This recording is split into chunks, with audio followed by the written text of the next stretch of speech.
안녕하십니까. 더 메시지 신청자 여러분. 저는 고양시 화정동에 위치한 축복교회를 담임하고 있는 지경휘 목사입니다.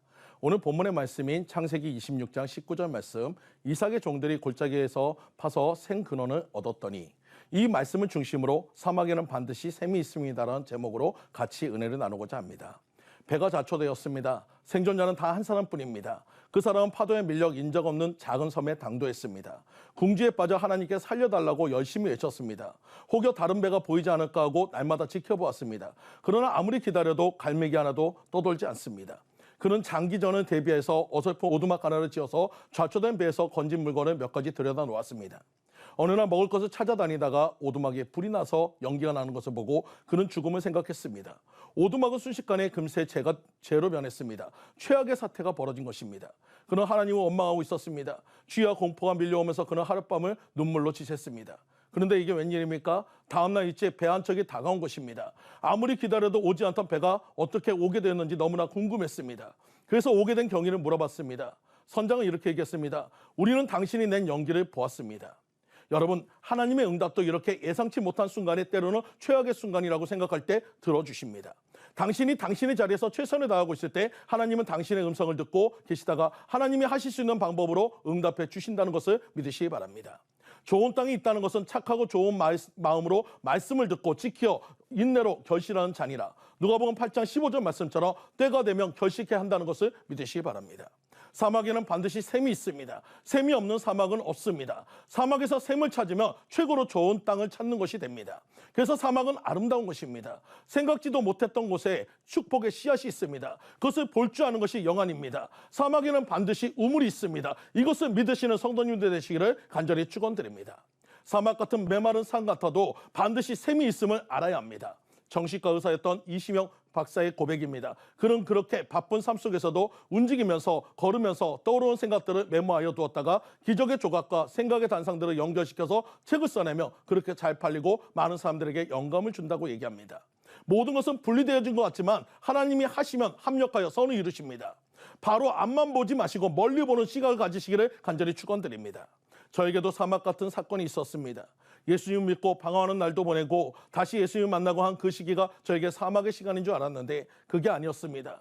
목사님이신 어머니와 같이 개척을 해서 6년의 시간이 지나며 성도도 30명 정도에 안정될 쯤에 저에게 너무나 커다란 시련이 찾아왔습니다.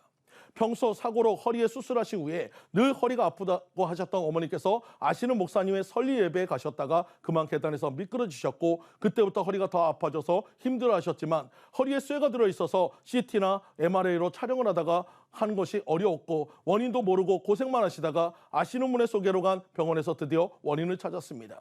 넘어지면서 척추뼈가 부셔졌고 그 뼈 조각들이 신경을 눌러서 그렇다는 원인을 찾았습니다. 또 의사 선생님은 제거 수술이 어렵긴 하지만 할 수 있다고 수술받고 일주일이면 퇴원할 수 있다고 말씀하셔서 우리 가족뿐 아니라 성도들까지도 일주일 작전 기도를 들어갔습니다. 수술 후 어머니는 여전히 아프시다는 통증을 호소하셨고 다시 CT와 MRI로 촬영하니 뼈 조각 중에 하나가 제거되지 않아 재수술을 해야 한다는 통보를 받았고 결국 재수술을 하게 되었습니다. 재수술을 하신 어머니는 하반신 마비가 오셔서 일주일이면 나오신다는 어머니께서 4개월을 병원 시세를 치시게 되었고 당시 신학교를 다니던 제가 목회 전반의 운영 및 설교를 맡게 되면서 정신없는 나날을 보내게 되었습니다. 근데 저를 가장 힘들게 했던 것은 어머니의 병간호도 아니었고 설교의 부담감도 아니었습니다. 어느 날부터인가 성도님들이 한 분 한 분 떠나가시기 시작했습니다. 그럴 때마다 내가 설교를 잘못했나? 내 행동이 성도님들에게 실망을 주었는가? 더 열심히 준비하고 더 열심히 섬겼지만 어머니 목사님이 없는 빈자리는 너무나 컸고 결국 재정을 담당하던 집사님까지 나가게 되면서 물질의 어려움도 함께 오게 되었습니다. 어머니의 병고와 또한 성도들의 이탈로 인해 육체적으로 심적으로 너무나 힘이 든 사막 같은 생활이었습니다. 나로 인해 그 모든 일이 일어난 것만 같은 죄책감에 모든 것을 포기하고 싶었습니다. 주일날 아버지는 어머니 병간호로 교회에 못 오시고 저와 사모와 예성이 3명이서 예배를 드릴 때 항상 같이 웃고 항상 같이 예배하던 성도님들이 떠나고 난 빈자리가 너무나 가슴이 아파서 강대상에서 울면서 아버지 죄송합니다. 아버지 죄송합니다. 하나님께 죄송하다고 울면서 기도하는 저에게 하나님께서는 찬송을 주시며 위로해 주셨습니다. 그 찬송은 내가 가야 할 그 길이나 찬송이었습니다. 내가 가야 할 그 길은 우리 주님이 가신 그 길이고 고통과 아픔 속에 찬송하며 가신 그 길, 나는 가리라 주님 가신 그 길, 찬송하며 따라가리라. 영광의 그 길은 고난 없이는 갈 수 없는 그 길, 주님이 받은 고난 주님께서 갚아주시리. 지금껏 받은 고난 장차 받을 영광이라니.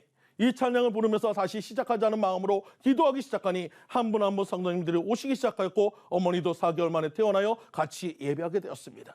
사랑하는 성도님들, 저처럼 사막 같은 길을 갈지라도 하나님께 간구하며 샘을 찾으시기 바랍니다. 아무리 어렵고 아무것도 없는 사막 같아도 반드시 샘은 있다는 사실을 기억하시기 바랍니다. 지금 받는 고난이 어렵고 힘들어도 포기하지 마시기 바랍니다. 반드시 고난 뒤에는 영광이 있습니다. 주님과 함께라면 아무리 고통의 사막도 오아시스로 바꿀 수 있음을 믿으시기 바랍니다. 사막에는 샘이 있게 아름다운 오아시스가 될 수 있습니다. 사막에는 반드시 샘이 있습니다. 그리고 주님은 샘을 찾게 해주십니다. 이것을 믿으시고 다시 한번 일어나 달려가시는 성도님들 되시기를 간절히 축원드립니다.